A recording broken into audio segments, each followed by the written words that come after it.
A gente está em 2023, 135 anos depois da abolição da escravatura no Brasil, e mesmo assim notícias como essas são extremamente comuns e diárias.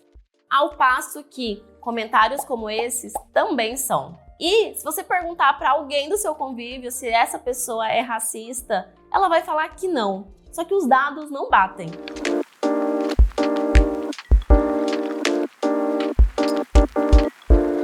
Oi, eu sou a Tâmara e você tá no Mistura Cítrica, um canal onde a gente fala da vida adulta com uma pequena dose de acidez. No vídeo de hoje nós vamos falar sobre racismo. Sim, um tema que talvez você já esteja cansado de ouvir, ou pior ainda, de viver isso na pele, mas que a gente ainda precisa discutir muito para, quem sabe, um dia chegar numa situação onde seja só um passado muito distante. Falar sobre racismo no Brasil é sempre muito difícil. Difícil porque envolve várias camadas e também porque a gente ainda vive um mito da democracia racial, onde se prega que as três raças vivem em plena harmonia por aqui. O que de longe é uma mentira, né? A gente sabe bem quais foram as raças oprimidas que não tiveram vez e nem voz por aqui, não é mesmo? E o que acontece é que a gente está num país onde viveu e se moldou em cima de um sistema escravocrata por mais de 400 anos. E quando esse sistema, enfim, acabou, vamos dizer assim, né? Porque sabemos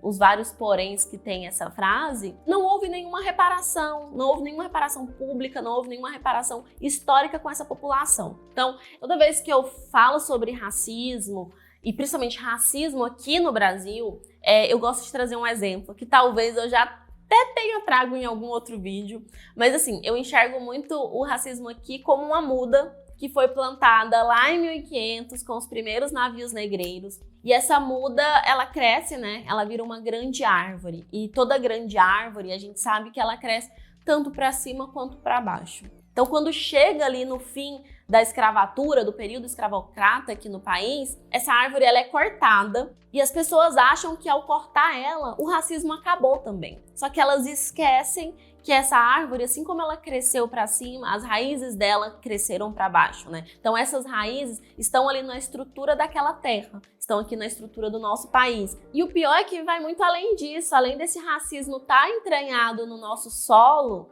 houve várias e várias políticas públicas no fim da escravidão para embranquecer, né? Tipo, beleza, agora não tem mais escravidão aqui, a gente precisa dar uma limpada na imagem do nosso país. A gente tem que mostrar que a gente é um país evoluído, né? E à frente e tudo mais. E aí o que começaram? Começaram as políticas públicas do Estado para higienizar o país, para embranquecer o país, também conhecida como políticas eugenistas, né? Onde foram lá e buscaram vários europeus e deram terras e dinheiro para essas pessoas virem morar no Brasil, ou seja, incentivaram essa migração de pessoas brancas para o país, porque o que eles queriam? Eles queriam que, no máximo, ali uns 100 anos, misturando essa raça, assim, misturando branco com preto, 100 anos a gente tem todos os brasileiros brancos e aí a gente apaga da história esse negócio de escravidão, isso nunca rolou aqui.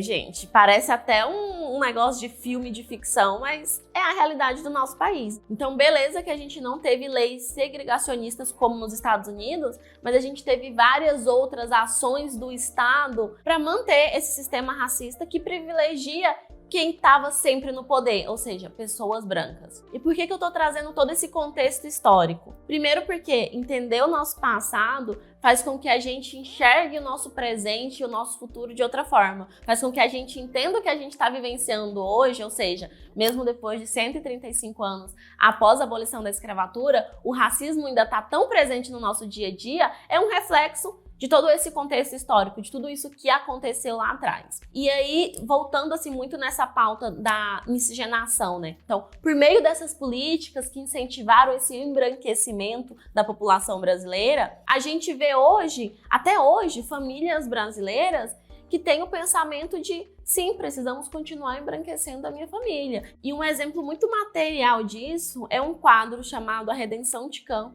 onde mostra uma avó, uma mãe, um filho e um pai. Então, a gente tem a avó negra retinta, a filha ali já uma negra de pele um pouco mais clara, então a gente pode dizer ali que, né, já sofrendo esse processo de miscigenação, o marido branco, possivelmente europeu, e um filho que nasceu ali já branco, e essa senhora, ela tá com as mãos meio que agradecendo aos céus pelo neto não sofrer tudo que ela e seus antepassados sofreram, assim. Então, todo esse processo, ele causou um reflexo, principalmente na população negra, de, nossa, os que vieram antes de mim, os meus antepassados, foram escravizados e sofreram com a escravidão.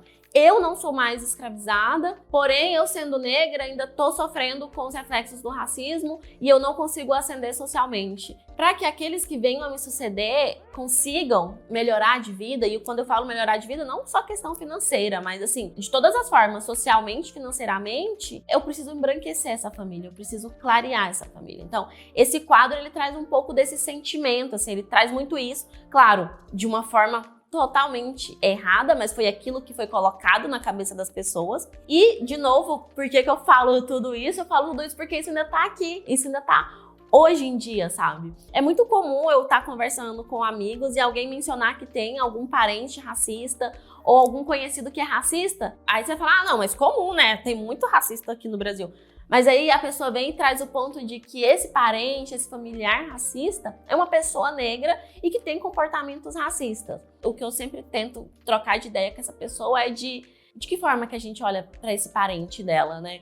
Não dá para julgar. Pensa, ali no contexto onde ela nasceu, onde ela foi inserida, onde tudo que ela representava e representa era errado, era inferior, ela ali recebendo tanto ódio, faz um certo sentido que essa pessoa se revolte com a sua própria situação, se revolte com a sua própria cor de pele e não queira isso. Então, quando ela vê isso em outra pessoa ou quando ela vê isso em alguém que a sucede, faz com que gere essa revolta, faz com que ela reflita esses pensamentos racistas mesmo que ela escutou a vida inteira. Então, para mim, essa miscigenação toda que a gente sofreu aqui no Brasil, ela bate de diversas formas na minha história. Primeiro porque, como a maioria das famílias brasileiras, eu tenho uma família materna e paterna que são muito miscigenadas, e nesse processo de miscigenação se perdeu ali uma consciência racial, não existe um letramento racial, então eu não tive esse letramento, foi algo que eu adquiri, né, depois de mais velha, depois já na vida adulta praticamente. E quando você não tem essa consciência, quando você não tem esse letramento,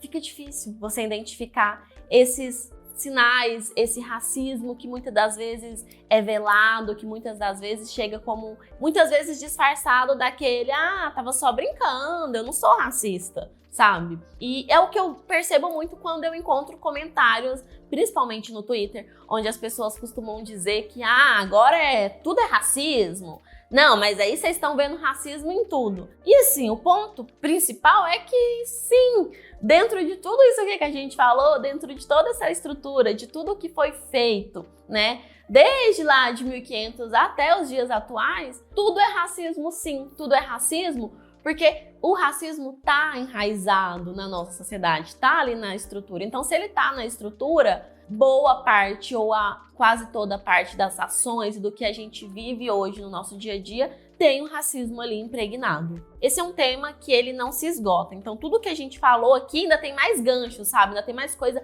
para ser puxada, para ser discutida. Mas o ponto-chave que eu quis trazer aqui desse contexto é de como que funciona o racismo no Brasil. Então, resumindo, a gente já sabe que o racismo ele é um processo estrutural que se implementou e se estende até os dias de hoje. E que para a gente combater ele, que é uma tarefa difícil, mas que tem que ser feita diariamente, principalmente trazendo discussões como essas, a gente tem que fazer em cada coisinha, sabe? Seja com aquela piada racista disfarçada de humor, ou até aquele comentário passivo-agressivo, sabe? Que tá ali sendo racista, tá ali te atacando a sua existência, mas a pessoa vai falar que não, que ela não é racista.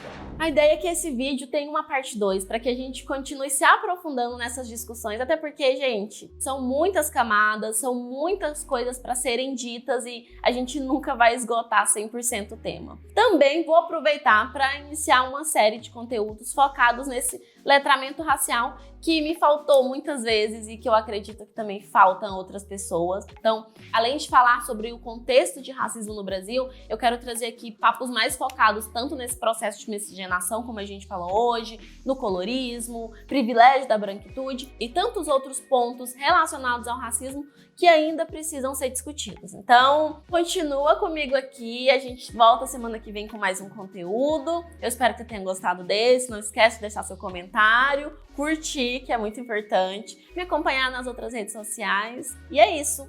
Um cheiro e até breve!